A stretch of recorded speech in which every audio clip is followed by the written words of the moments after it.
de que expongas aquí. Y cuéntanos un poco el motivo no de la exposición, sino de esta obra, la obra. Realmente, la inspiración. Claro. Primero, sí, estoy muy a gusto. Es una de mis salas preferidas. Yo creo que una de las mejores de Valencia. De veras que le tengo mucho cariño.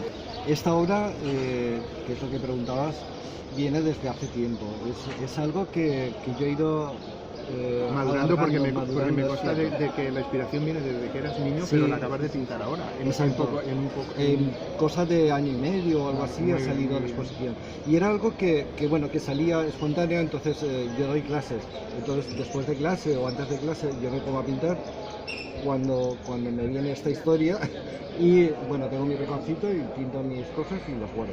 La historia que cuento en el catálogo es que yo desde muy niño me iba, cuando terminaba el colegio, me iba al pueblo a ver a mi abuela y nos dejaban allí hasta que empezó el colegio otra vez.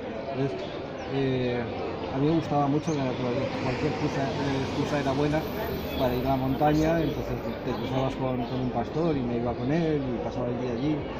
Y mis padres ya estaban acostumbrados a que no estuviera y que apareciera de vez en cuando por casa. ¿Tú crees que ahora creo que han hecho un estudio y han demostrado que los bosques y los árboles transmiten energía y regeneran? Lo he leído, sí. Es una terapia japonesa. Leí el otro día el artículo y hace poco vi que en España está integrándose. Yo creo que compartido. Yo lo tengo muy claro que sí. Yo creo que lo compartimos. Sí, lo tengo muy claro que funciona. Y lo de perderse entre los bosques. Perderse. Sí. Literal. Perderse literal. y intentar orientarse por eso para volver. Sí.